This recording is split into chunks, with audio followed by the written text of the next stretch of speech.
Black and white, loudly chattering, cheeky. This is how many people see the magpie. But it also has relatives that are much less well known, smaller and blue-brown, the azure-winged magpie. Australians call this bird a magpie. However, it is not at all related to the European magpie, despite the similar character traits. One often sees magpies around other animals.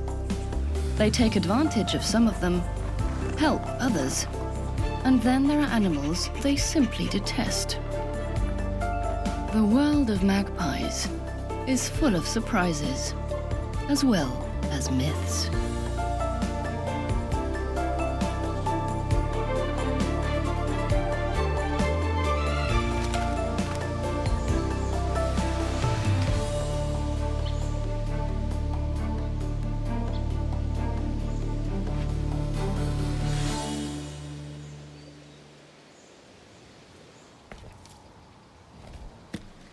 This female magpie is nearly a year old and looking for a partner.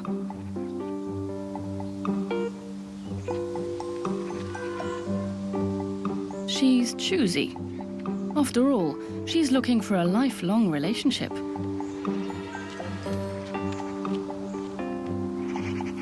There's no lack of candidates. She wants him to be assertive, and she gladly accepts gifts. However, she's not satisfied with a dry branch, though it could be suitable nest-building material.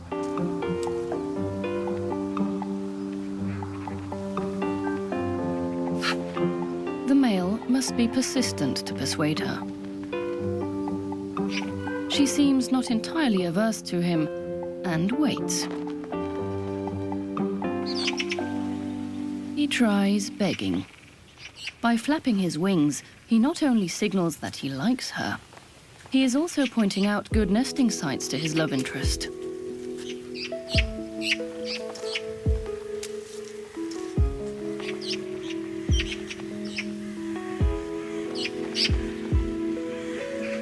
Things finally click.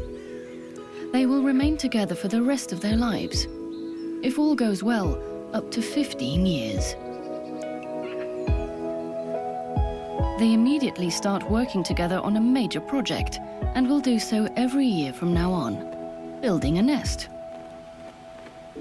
Magpies are not satisfied with only one nest, however. They build several, all at the same time. In a blackberry bush, in a dead tree, in a thicket, and in an olive tree.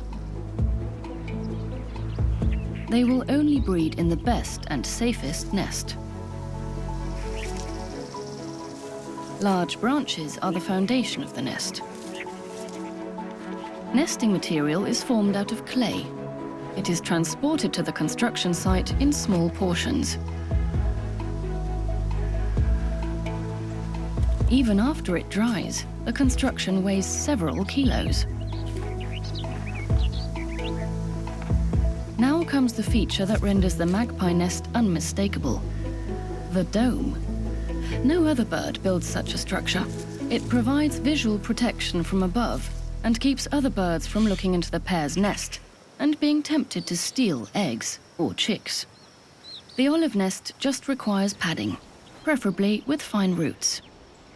The high-security home and its cover are also finished here, perfectly camouflaged and nearly invisible from the air.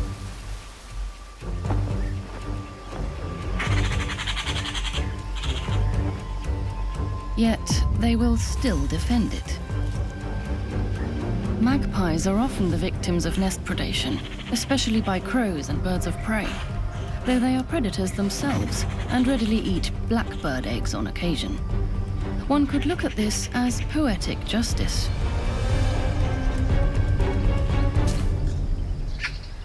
Olive nest secured. Not every nest receives equal attention once it is begun. The pair builds the nest in the dead tree, rather half-heartedly. No dome, badly hidden. A sign of their inexperience?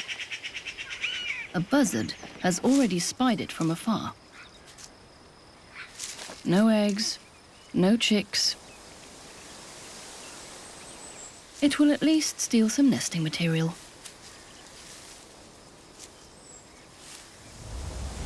This doesn't go over well, whether it's a ramshackle hut or a work of art.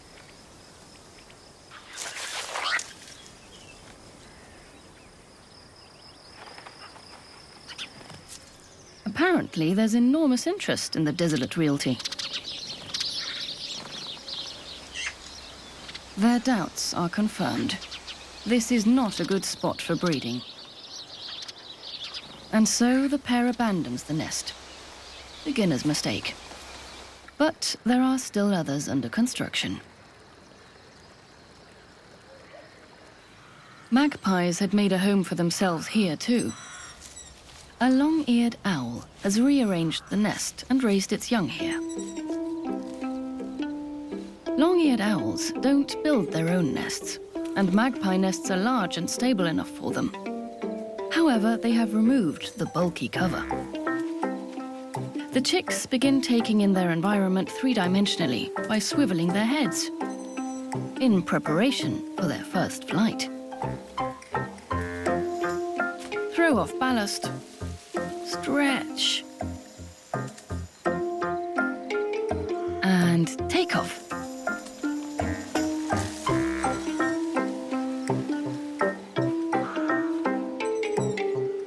Another attempt right away.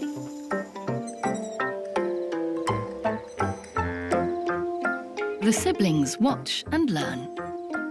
It must have been a good year for mice, because 5 chicks are unusual. The strongest one is doing particularly well.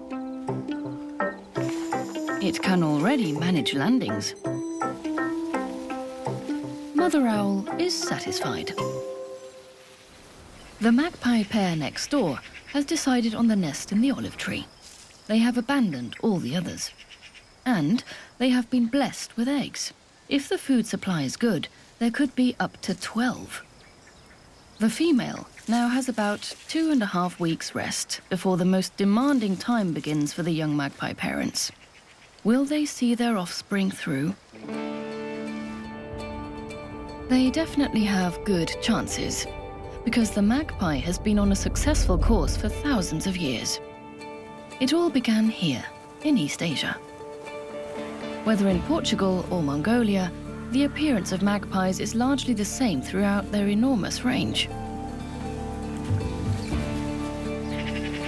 These 2 Mongolian magpies are looking for food in typical magpie style, running and hopping along the ground. But the cold, barren steppe doesn't have much to offer. It's unlikely that they will find a worm or a spider in the frozen ground. The only thing living here, as the magpies are instantly aware, are the wild Przhevalsky's horses. And these 2 seek to get close to the grazing animals, because their main food during the cold period consists of ticks and other pests in the horse's hair. Both the horses and the birds benefit from this.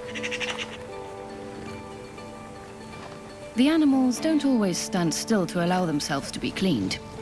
Then tick-picking becomes a balancing act.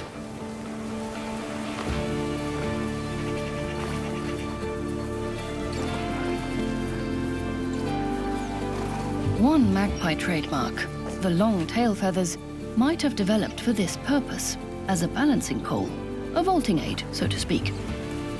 But nice long tail feathers also show fellow magpies that they're healthy, and that's important when choosing a partner. The magpies originally came close to people on the backs of grazing animals. This is probably the basis of our 1,000-year-old connection to them. The Eurasian magpies have come far. But there's another kind of magpie in East Asia, the Azure-winged magpie.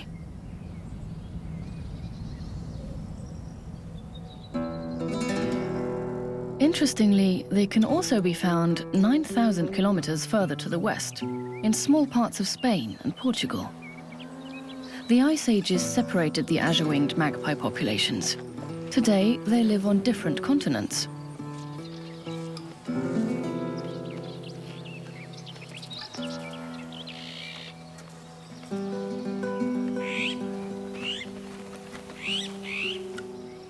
The azure-winged magpie is much less well known and somewhat smaller, but it also has the long tail feathers that are typical of magpies. This young and seductive Spanish azure-winged magpie is trying his luck with a female. Azure-winged magpies don't take lifelong fidelity as seriously as Eurasian magpies.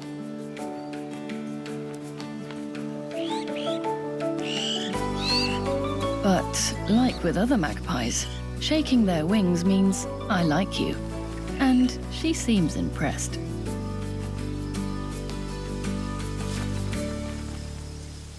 But this was just a little flirt for him, because he actually already has a partner.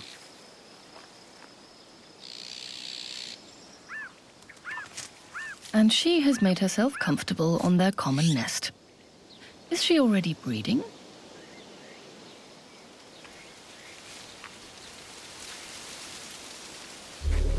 The ocellated lizard, at more than 60 centimeters long, the largest lizard in Europe, seems indifferent. But it has long since discovered the nest and is just waiting for the right moment. Since her partner is not delivering food, she leaves the nest for a moment. This is the opportunity for the lizard. A single unincubated egg would be a delicacy. Meanwhile, the female magpie has discovered a caterpillar. But before she eats it, she has to take off its poisonous stinging hairs. This takes a dangerously long amount of time. Enough time for the lizard. Though it primarily feeds on insects, snails and small mammals, the reptile won't pass up an unprotected bird's egg.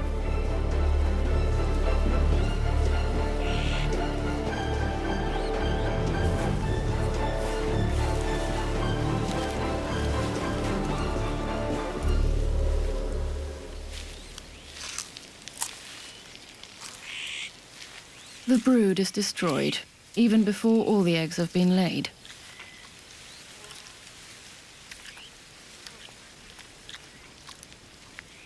It is not uncommon for first-time breeders to lose their offspring.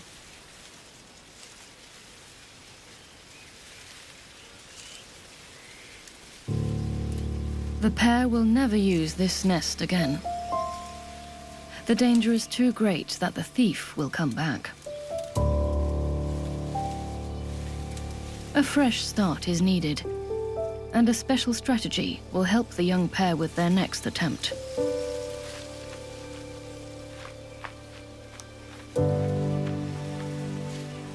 They seem a bit perplexed at first, yet they soon begin looking for new nesting material.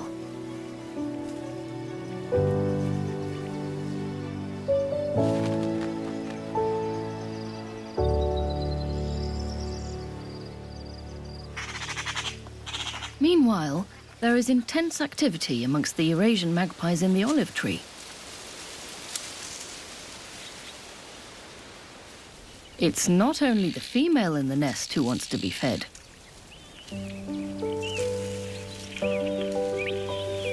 The newly hatched offspring demand constant attention, and most of all, food.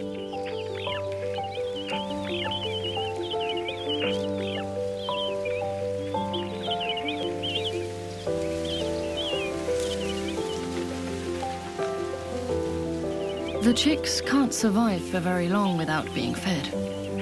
They thrive best on an animal-based diet.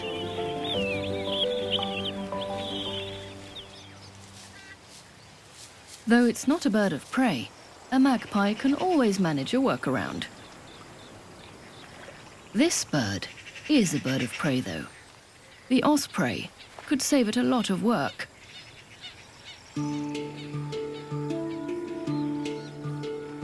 if its hunt is successful.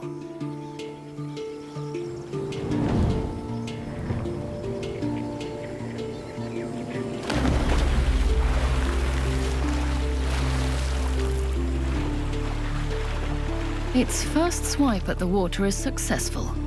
A rich prey.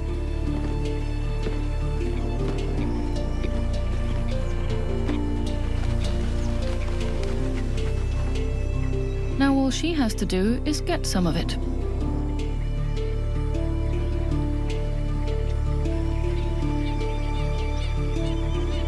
Stealing it right out of its beak would be dangerous. What drops down is good enough.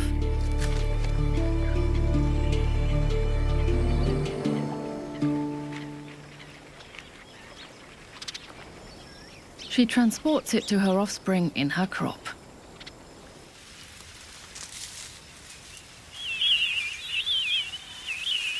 The spoils are not always fairly distributed. Whoever screams loudest is served first.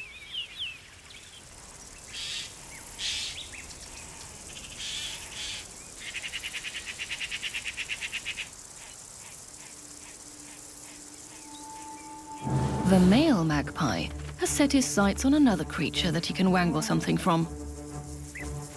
Or maybe outfox it? At any rate, it also seems to have its eye on prey.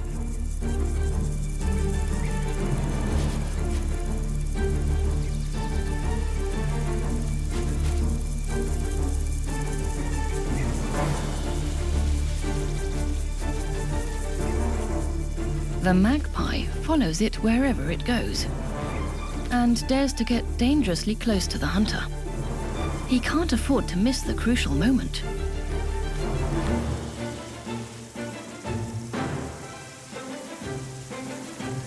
The fox doesn't even try to catch him.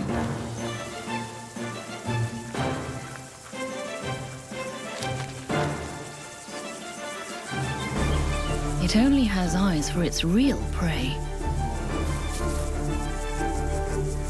A rabbit.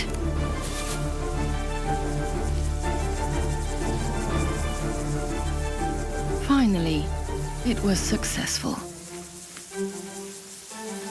Before others discover the remains, the male takes his share.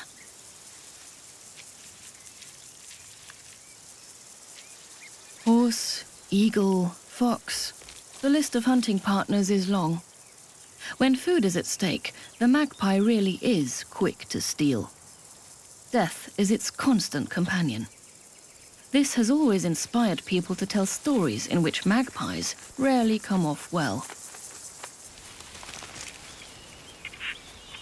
Yet they are really just loving and resourceful parents with one goal in mind: raising a healthy new generation of magpies.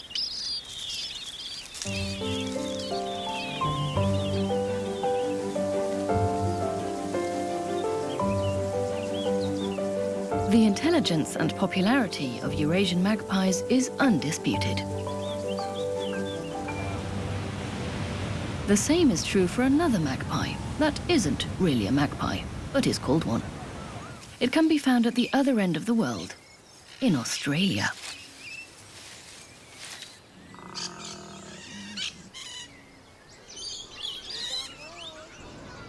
It feels particularly comfortable in cities.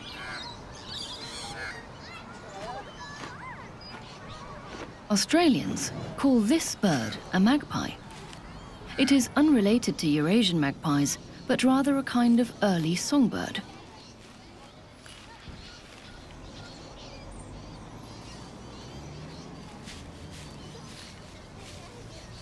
Australian magpies really are stars at warbling.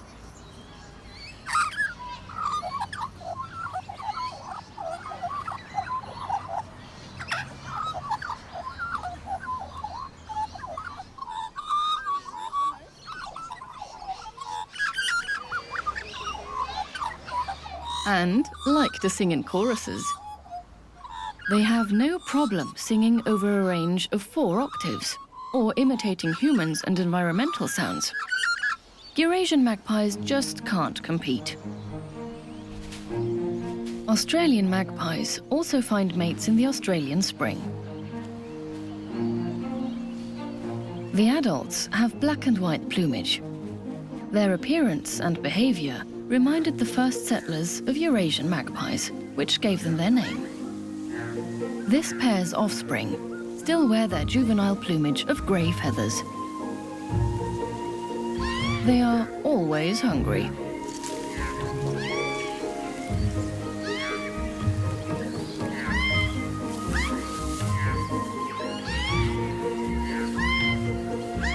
Like Eurasian magpies, Australian magpies primarily look for food on the ground. Insects, worms and spiders are at the top of their menu.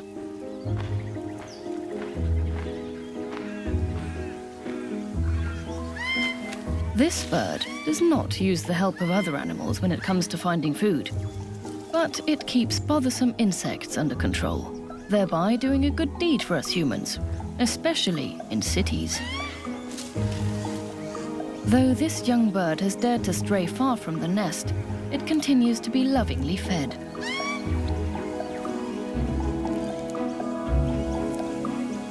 The nestling isn't quite ready. Its feathers jut out noticeably, but its muscles are not yet strong enough.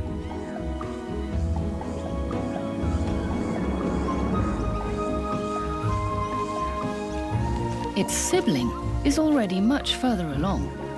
Determinedly, it works its way out of the thicket of branches to a favorable takeoff position, and finally follows its parents to the feeding grounds, far from the nesting tree. Under the watchful eye of its father, it goes out on its own to search for food for the first time. As a reward, the father still feeds the youngster a bit. The Australian magpie is completely dedicated to caring for fledglings.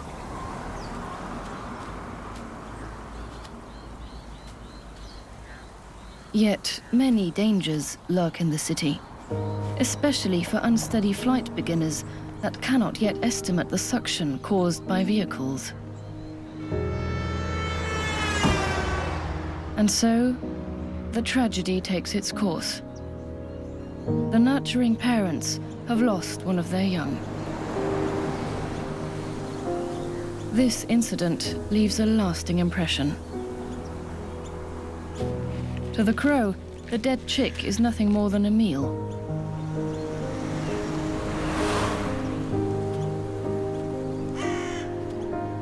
But the Australian magpie parents associate us with the loss of their offspring.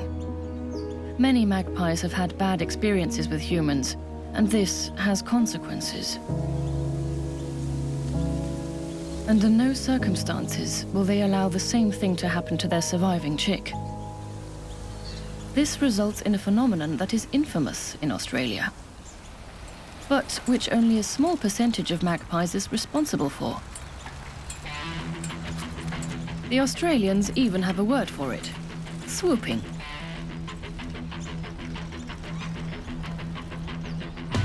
The Australian magpies really just want to defend their chicks. In some streets and parks, humans are not welcome.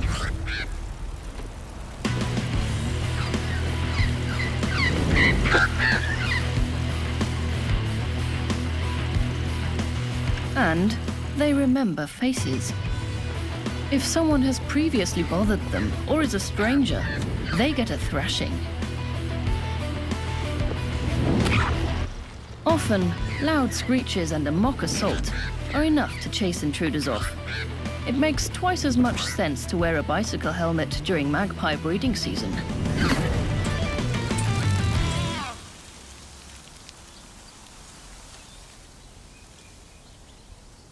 The intruder has been banished, and the parents have calmed down.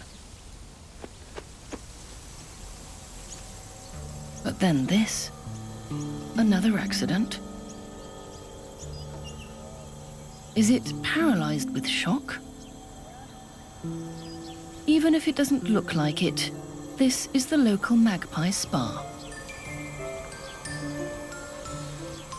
Here they meet for sunbathing, to relax, and to take care of their plumage. The Australian sun burns the pests from their feathers. The magpies don't care if it looks funny. This is not the only thing that differentiates them from most other birds. Like Eurasian magpies, Australian magpies are very curious. Our pair's remaining chick has discovered a toy.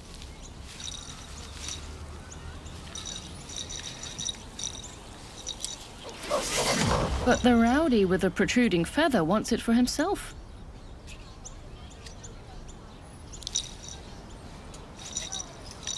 If the youngster is to successfully defend his territory later, it must learn to assert itself.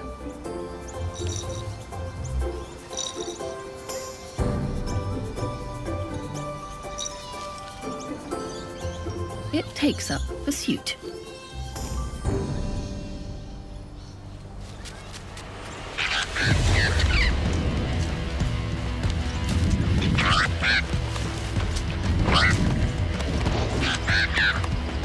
Other youngsters get involved. Though this looks brutal, it's just a game.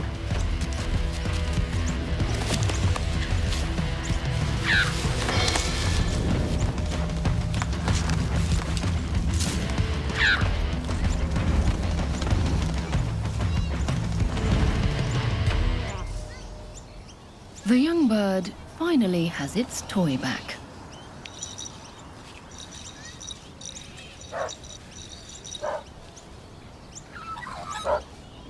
Unfortunately, though, this only lasts until the real owner arrives.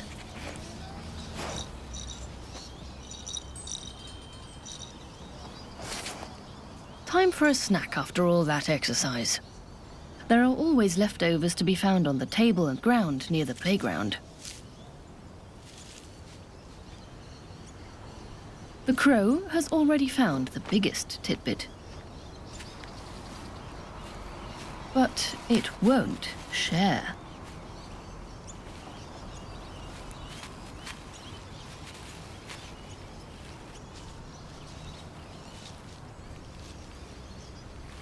Their desire for live food is triggered automatically as soon as they see something moving on the ground. Ants don't simply allow themselves to be eaten. First, they pinch most dreadfully.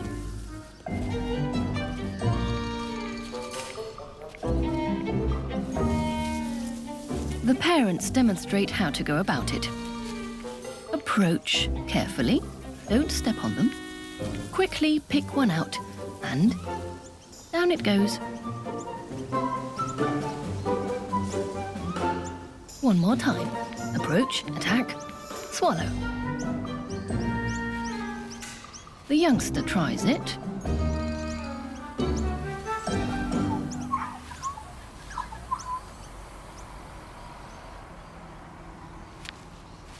And gets a pain-free ant snack.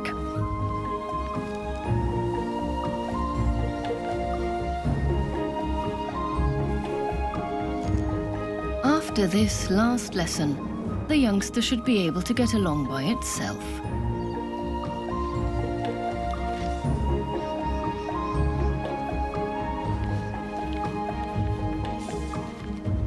Australian magpies, appealing birds with an unfortunately much too bad reputation.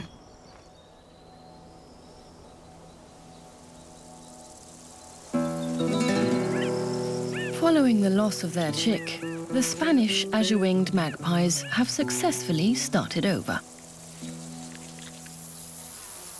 Springtime provides sufficient food, so that even a second brood is no problem.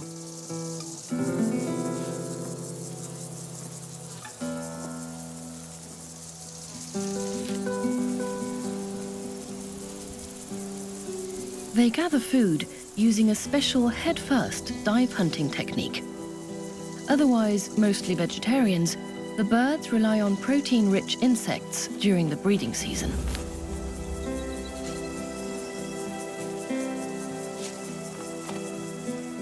These are immediately delivered to the youngsters.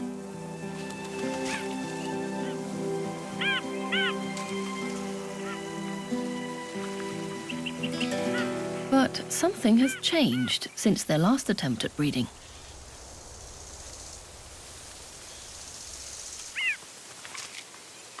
The pair has a supporter. It unselfishly helps raising the young, though it is not related to the parents.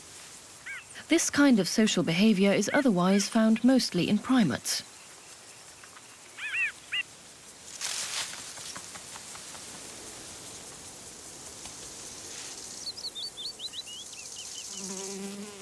But gathering food is not the only challenge that the young pair has to cope with, and the nest assistants are not responsible for everything.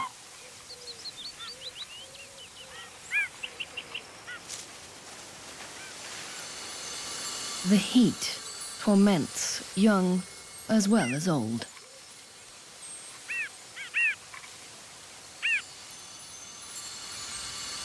One of the parent birds must always remain at the nest to provide shade, or the chicks might overheat. A refreshing bath would do them good, the way the starlings enjoy theirs.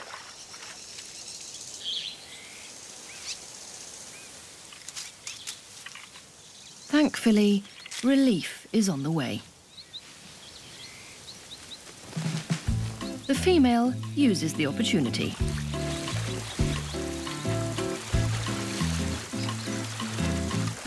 Bathing is important not only for cooling off, but for getting rid of parasites. It also makes their feathers more supple so they can fly better.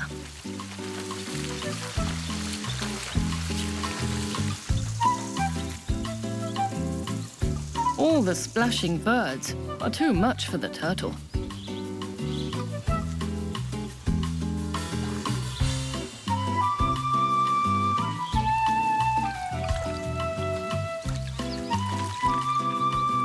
The pool party is over much too soon for the female azure-winged magpie. She must return to the nest to relieve her mate.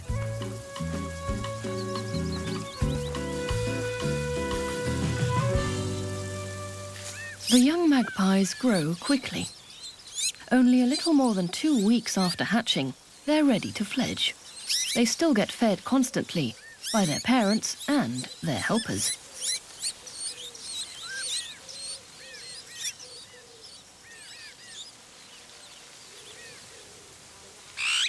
Flying muscles must be trained in the nest, unfortunately for the siblings.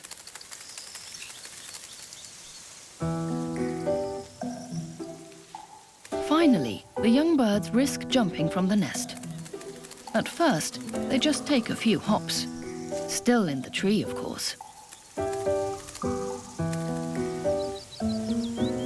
They climb higher and higher. Not all the chicks will survive this high wire act.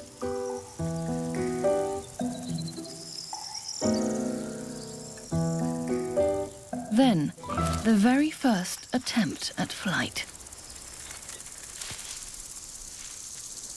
Crash landing. The youngster must get back into the tree as quickly as possible. A snake has already discovered the chick. The parents are on the alert. But so are all the other magpies in the area.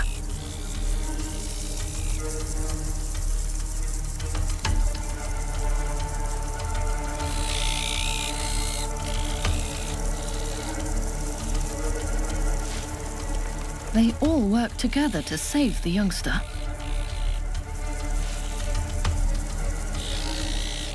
Loud shrieking, clattering of beaks, snapping, mocking. This distracts the snake and keeps it at bay.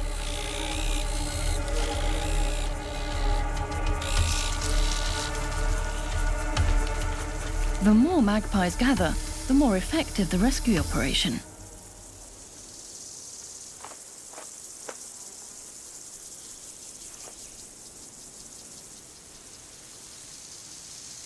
The little one is safe for the moment. Now it just has to get back up the tree again.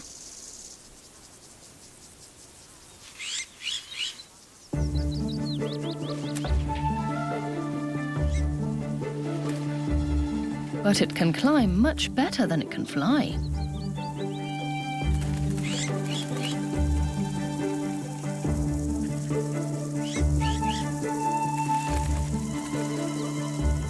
It even manages perpendicular tree trunks, if not always elegantly.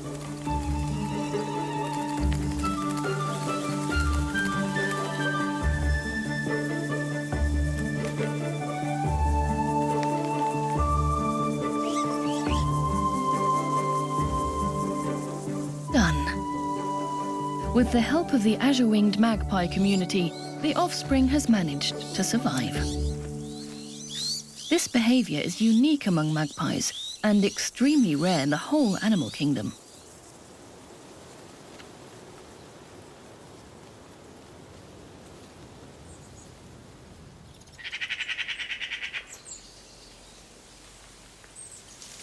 The young Eurasian magpies are already further along. They're practicing their flying skills. The youths gather and race around in groups.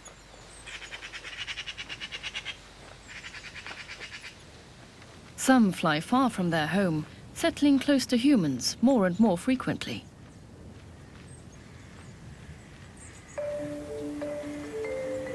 By now, almost half of all Eurasian magpies live in cities and suburbs.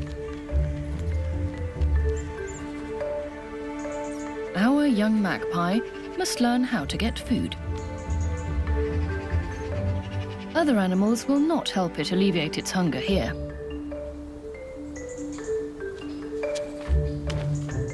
And so, it takes what it can get.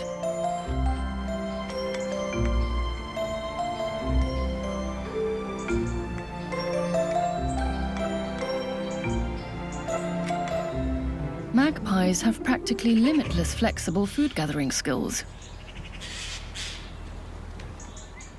Picking at trash makes magpies happy, but not us humans.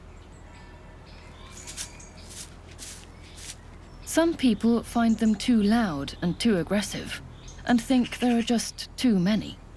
As a result, though they were nearly extinct until the 1960s, almost 1 million magpies are shot in Europe every year. Still, they feel at home in our gardens. One reason is that people don't hunt them there. And there is always plenty of food. Aluminium foil means food, as the young magpie has quickly learned. It is capable of understanding object permanence. This means it recognizes that an object continues to exist even if it can't see it. Like the cake under the aluminium foil. This ability is essential when it comes to setting up food hiding places. Thus, the magpie can remember that shiny aluminium foil and cutlery usually mean food.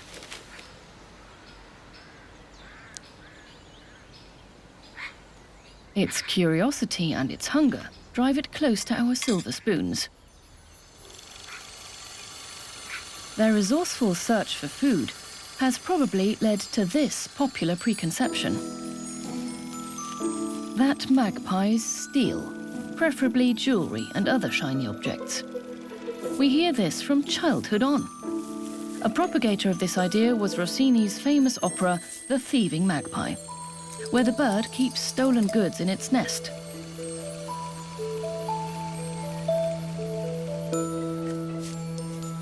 Our young magpie demonstrates the way things really are. Though it is curious, it is much too afraid of the new and unknown. It is cautious and loves to discover things. But if an object has nothing to do with food, the bird is not interested.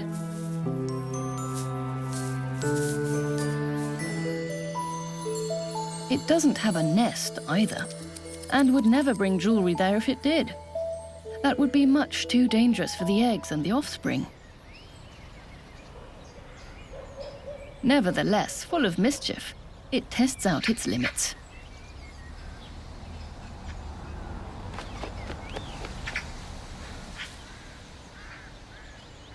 At least, it seems that way. Mocking other animals is not a matter of fun for the young magpies. It's serious. It tries to drive off potential predators and bothers them until they go away. But the dog on the leash, unfortunately, can't leave.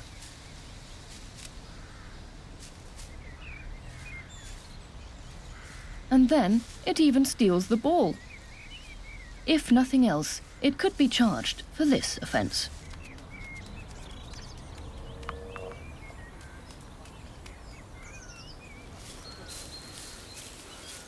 Yet there's even more to discover in the garden. A mirror. The young magpie has never seen itself before.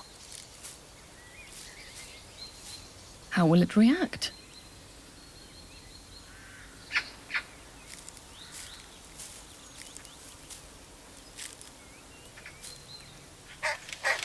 At first, its behavior seems very peculiar.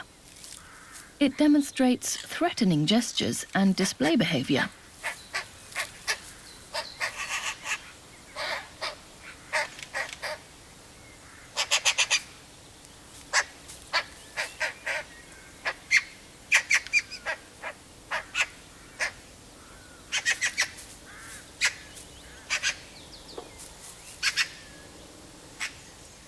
It even attacks. Clearly, our magpie has not recognized itself. In any case, it can learn to recognize itself, which puts the intelligence of these fascinating birds on a level with chimpanzees or dolphins. Magpies are not thievish unless it comes to food. We humans have made up stories about magpies stealing jewelry. Still, they are curious, and they like to stuff their beaks a bit full. Like all corvids, magpies are highly intelligent.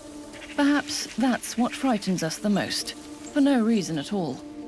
The hunting communities they form with other animals have always inspired stories. Magpies have a memorable appearance. For this reason, we have named similar-looking birds after them. Yet Australian magpies also suffer from a bad reputation. It's only azure-winged magpies that people have no problem with.